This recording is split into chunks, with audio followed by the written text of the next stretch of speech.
Yo, what's up mga kaibigan? Nalina tayo magkwentuhan. Ilang oras lamang nakakalipas ng pabagsakin ng ating pambato Alex Ayala ang former world rank number 1 Naomi Osaka. Patuloy ngang gumagawa ng napakatinding kasaysayan si Alex mga kaibigan. Patungo sa bakbakan na ito ay heavy underdog si Alex, subalit muli nang pinakita at pinatunayan sa lahat na kaya niyang sabayan at talunin ang mga pinakamahusay na mga manlalaro sa buong mundo. Isa na namang Grand Slam champion nga ang pinatumba niya, kaya naman talagang patuloy lang na dumadami ang kanyang mga tagahanga.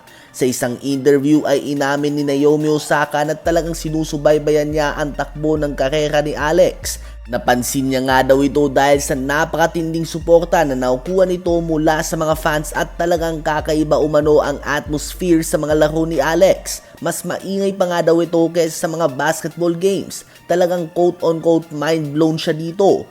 Napansin niya umano ito sa Australian Open hanggang sa ginawa na niyang habit ang subaybayan ito palagi. Hindi niya nga daw inakala na kayang magkaroon ng ganitong katinding crowd sa tennis. So ayun nga po mga kaibigan, isang fan ni Alex si Naomi Osaka. Napakalaking panalo nga nito para kay Alex dahil bukod na lang nga sa semifinals ito naganap, ang former world rank number 1 Naomi Osaka nga tinalo niya. Naaminado din naman si Alex Ayala na isa ito sa kanyang mga idolo noon. So dating idol niya lang nga at ngayon nakaduelo na niya at tinalo niya pa ito. So full circle moment nga ito para sa Filipina tennis sensation. Ngayon nga ay muli tayong magpupuyat dahil 12 AM ang finals ng City Open. Alex Ayala laban sa world rank number 3 Jessica Pegula na tumalo sa kanya noong Miami Open. Ito na nga ang pinakamalaking laban ni Alex sa kanyang career dahil ito nga ang unang WTA 500 finals game niya at ang panalo ay magbibigay sa 21-year-old Filipina ng kanyang unang WTA 500 title. Another milestone nga ito kung sakali mga kaibigan, kaya naman todo suporta nga tayo sa kanya. Lalo na talagang proud Pinay nga siya na talagang dinadala ang bandila ng ating bansa.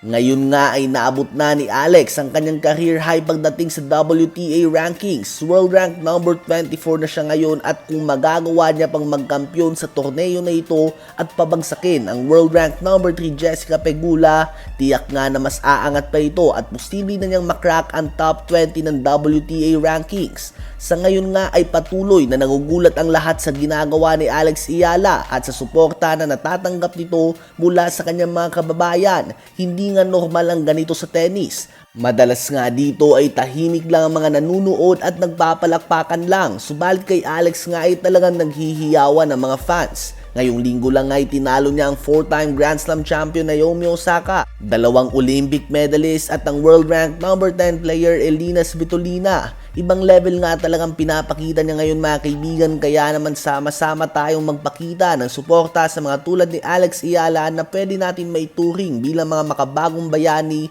dahil sa pagbitbit nila ng ating bandila sa iba't ibang sulok ng mundo. Ano ba masasabi niyo tungkol dito?